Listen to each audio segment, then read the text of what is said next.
Hello and welcome to lecture number 5 of this computer vision course. Over the last few weeks or so, I tried to improve a little bit on my audio setup. I've purchased some new components and tried to improve the acoustics, and this is the result. So I hope you enjoy the now new and hopefully improved audio quality of this course. So back to lecture 5. Lecture 5 is on probabilistic graphical models. Lecture 5, 6, and 7 are a little excursion to techniques that today are not the dominating techniques in computer vision, given the fact that deep learning methods have overshadowed a lot of the things that have happened in the past, but still they have been dominating the computer vision field for almost 20 years, and many of the ideas that are part of these techniques are still relevant today and worth discussing. And certainly when giving a computer vision class, that should treat also techniques that have been very popular in the past. So this lecture is structured into 5 units. In the first unit, we're gonna cover the basic setup, the setup of so-called structure prediction problems, and in particular graphical models and how they can help in modeling such structure prediction problems. In unit 2, we're gonna cover one particular graphical model, the so-called Markov random field. That's gonna be our little friend for the rest of this lecture, and also for the next 2 lectures. Then in unit 3, we are discussing vector graphs, which is a specific representation that's particularly useful for doing inference. And then in unit 4, we're going to discuss one particular inference algorithm, which is called belief propagation. And we'll look at some very small toy examples in unit 5, before then in the next lecture we're going to cover more challenging, more real-world examples that can be solved using these techniques. So let's start with structure prediction. In the last lecture we've seen stereo matching algorithms, in particular block matching algorithms, where due to the inverse nature of the stereo matching problem, there's a lot of ambiguities.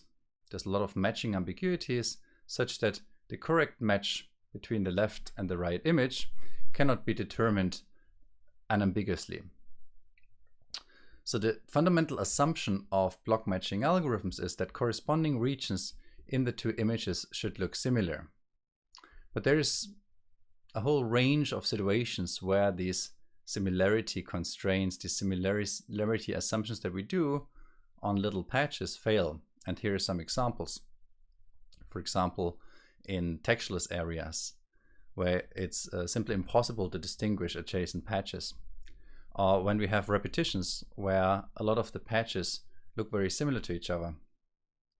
Or in the case of occlusions, when the background changes differently from the foreground, and so the appearance within the patch that is matched changes dramatically.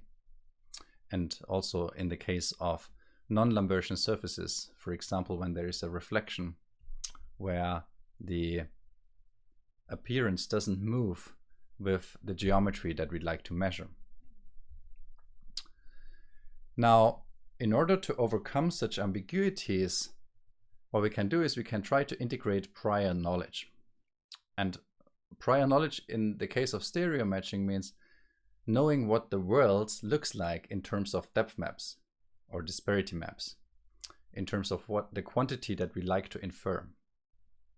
And one example that we've seen already in last lecture is the Brown range image database, which provides a number of depth maps or depth images from which statistics have been created that show that depth or disparity also very slowly, except at object boundaries, at object discontinuities. which are relatively sparse. So we have such distributions where we have a lot of the probability mass centered at areas where the derivative of the range is small, but then we have also some significant mass, some non-zero mass that is in areas where we have this object discontinuities, these disparity discontinuities. And we want to take such statistics, this is our prior knowledge, and now integrate this into the block matching, into the stereo matching algorithm. And this is called spatial regularization. Or the simplest form of this is called spatial regularization, because spatially what we want to do is we want to integrate these statistics. And what that means is we want to encourage smoothness. We want to encourage, or we want to model the fact that adjacent pixels are more likely to be of the same value, of the same disparity value, rather than not being the same disparity value, but there should be also significant probability for them to differ. So how can we do this? How can we integrate this knowledge about the statistics of depth maps? We have already very briefly touched upon this in the last lecture. We can formulate the problem as inference in a graphical model. And this is called a structure prediction problem, because we are predicting not at every site, at every pixel individually the disparity now, but we are predicting the whole disparity map at once while integrating our prior knowledge, our assumption about interaction of adjacent pixels, which is indicated here in this vector graph, which we're going to cover later in this lecture, by these little squares that are connecting adjacent pixels in this so-called four-connected grid, where for every pixel on this regular grid we have a connection to the top, the bottom, the left, and the right pixel adjacent to it.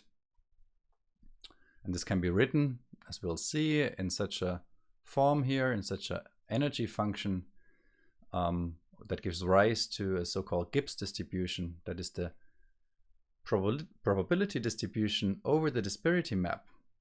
And now we want to do maximum a posteriori inference over the space of all disparity maps in order to figure out what is the most likely disparity map given these constraints, given the data constraints. These are the matching cost, for example, and given this prior knowledge that tells us, well, we have looked at the statistics of real-world depth maps, and now we want to integrate this by saying that adjacent sites, adjacent pixels have similar values. So we're combining the data term and such a smoothness regularizer. So at a very high level, what are probabilistic graphical models? Probabilistic graphical models take a probabilistic viewpoint and model the dependency structure of the problem. So we really try to model probability distribution, and we would try to model the distribution of the entire object, the entire disparity map that we want to infer.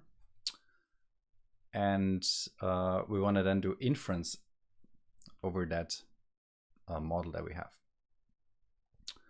So it's a structure prediction problem, and we're going to see in a few slides what structure prediction exactly means, but essentially it's predicting not just a single pixel disparity, but predicting all the disparities at once by taking into account these local interactions, these local constraints that we have defined between adjacent random variables in the case of this four-connected grid that I've shown before.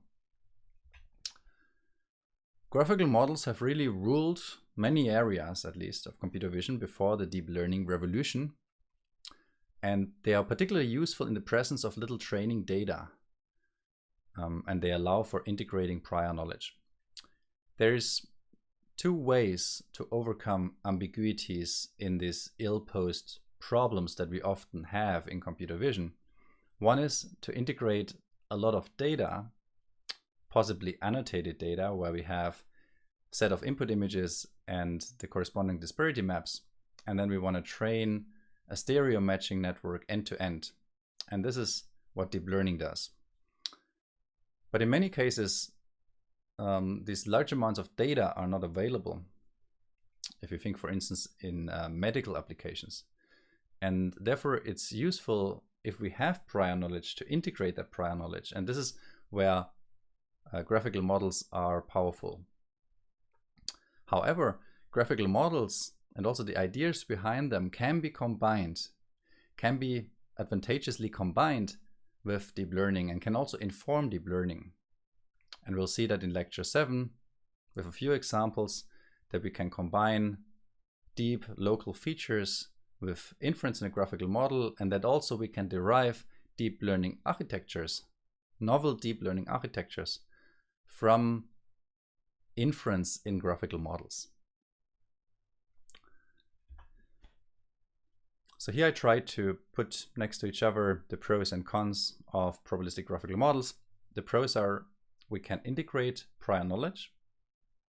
If we know something about the problem, such as the statistics of depth maps, we can integrate that. They have relatively few parameters, which means we can estimate those parameters from limited data. And they are interpretable by design, because we are, as you will see, modeling a graph where certain components of the graph have a certain meaning. And so if we afterwards inspect what the model has inferred, it's much easier to understand what happens compared to looking at a vanilla deep neural network and trying to figure out what the individual neurons are doing. On the other side, unfortunately, as people also have realized, many phenomena are really hard to model. And this makes it difficult to apply these graphical models. We're using the wrong assumptions. We are using a too simple dependency structure in order to be able to actually do inference that's still tractable. For example, assuming a pairwise dependency structure where we just have pairwise relationships between variables, while the true dependency structure is much more complex. And so this introduces errors, of course.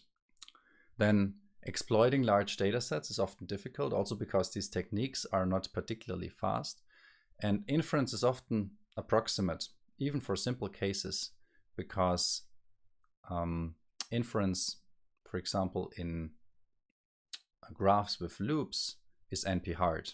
And so we need to resort to approximate inference algorithms, as we are going to discuss them also in this lecture. Now, I already mentioned that inference in graphical models is a structure prediction model. So what is a structure prediction model formally? Well, structure prediction is in opposition to traditional classification and regression problems. In classification or regression, we are trying to model a function that goes from some complex input space that can be any kind of objects. The input could be something really high dimensional, like images or text, audio, sequences of amino acids, etc. And the output is a single number, and that's either a discrete number, then it's called a classification problem, or it's a continuous number, then it's called a regression problem. Now in structure prediction, we have the same type of inputs. We have any kind of objects, complex objects, high dimensional objects, images, text, etc. But now the outputs are complex structured objects as well. So instead of just predicting a single real or discrete number, now the output could also be images, texts, or parse trees, or folds of a protein, computer programs, etc. So the output is now something high dimensional, something complex. That's the difference between classification, regression, and structure prediction as we define it here in this lecture. So here's an example. This is a generic form of a model with parameters theta, where the input gets mapped through this function f with parameters theta to some output. And then we have two problems associated to it in machine learning. The first is learning, estimating the parameters theta from the training set. And the second is inference, making novel predictions for unseen inputs x. And in the case of classification or regression, the input might be an image, and we might want to infer the category that that image belongs to. And another example is a Siamese network, where the input is now a pair of patches, and the output is a classification result for that particular pair of patches that gives us a score for a particular disparity value at a particular pixel location. And then we can, for each pixel independently, look at the maximum score and figure out the disparity that way. But we do this really independently across all the pixels in the image, and even in this case, across all the disparity levels. So we're not taking the structure into account. Now in structure prediction, we want to take the structure into account. So we want to do inference over the entire disparity map in the case of stereo. Or here in this more simple case, where we have an observation of a sequence, an image sequence, and we want to track this object in front, then the output here is not a one-dimensional quantity, but it's a three-dimensional quantity. It's three random variables, x1, x2, and x3. And each of these variables in this simple example, and we'll see this again at the end of the lecture, is a discrete random variable that can take any of three states. The vehicle that we're tracking is in the left lane, in the center lane, or in the right lane. And now we want to do inference from these inputs to infer what at each time step, t1, 2, and 3, the correct state of these variables is. And now assume there's a lot of noise in these inputs, so the predictions are inaccurate. But we can assume some regularities on the output space, then this becomes a structure prediction problem. Because we can say, well, it's unlikely, for instance, that the vehicle in the first time step is here, and then directly in the next time step moves to the left lane, which is physically implausible. Instead, it's more likely that the vehicle stays on a lane or moves just by one lane. And so by integrating such constraints as prior knowledge into that model, and by doing structure prediction, by doing inference in a graphical model, we can then take those prior constraints, these prior assumptions into account. So one example for a structure prediction problem, which is a problem that has a structured high-dimensional output, is probabilistic graphical models, or inference in probabilistic graphical models, where local dependencies are encoded, or also deep neural networks with image-based outputs, as we've seen in the previous lecture. For example, with the end-to-end models that were taking two images as input and predicting an entire disparity map. So they also fall into the category of structure prediction models, but typically when we speak about structure prediction here, we refer to these probabilistic graphical models. Now there's a whole variety of graphical models in the literature, and there's entire courses on this topic, and indeed I have taught an entire class just on graphical models in previous years. But in the context of this lecture, we are just keeping it to 3 lectures to get the gist of graphical models, and we're just looking at a very specific type of graphical model. So here you can see a taxonomy. Maybe you have heard of Bayesian networks before, which are directed graphical models. In the context of this lecture, we'll look at one particular graphical model that's very relevant for computer vision applications, and these are undirected graphical models with undirected graphs, so-called Markov networks or vector graphs. So here's a brief overview of this little excursion. In lecture 5, this lecture here, we are going to introduce probabilistic graphical models. And we are going to be talking about Markov networks, vector graphs, and belief propagation, an inference algorithm to derive marginals and so-called maximum a posteriori solutions. In lecture 6, we're going to see some applications of graphical models in the context of stereo, optical flow, and multi-view reconstruction. And then in lecture 7, we're going to talk about learning or parameter estimation in graphical models, and also how to combine them with deep learning. And if you want to know more about graphical models, I highly recommend having a look at these 2 links here. The first is a tutorial that comes also with a book that's available for free online from Sebastian Novotny and Christoph Lampert. It's a great introduction to graphical models. And then a little bit more extensive, the book by Barber, that's also available online.